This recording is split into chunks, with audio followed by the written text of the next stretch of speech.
Hello dear learners, welcome to our YouTube channel Tricky Maths. In this video, we are going to learn how to create 13 times tables very quickly and so on. So let's get started.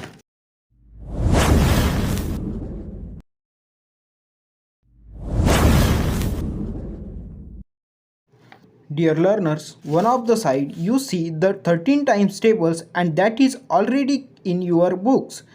Now we are going to learn our method to create it very quickly.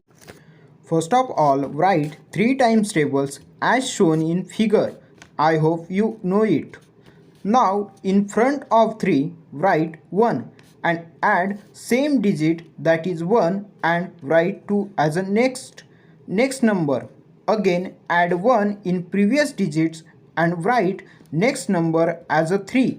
Now in previous number add 2 and write next number as a 5. Now repeat this, adding 2 times 1 and 1 times 2 up to last digit. Now remove the digits from 3 times tables as shown in video and collect the remaining digits and see the complete table of 13.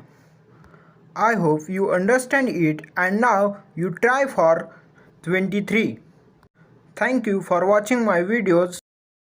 If you feel anything useful, please do like, share and comment, and let's subscribe to my channel and press the bell icon for more upcoming videos.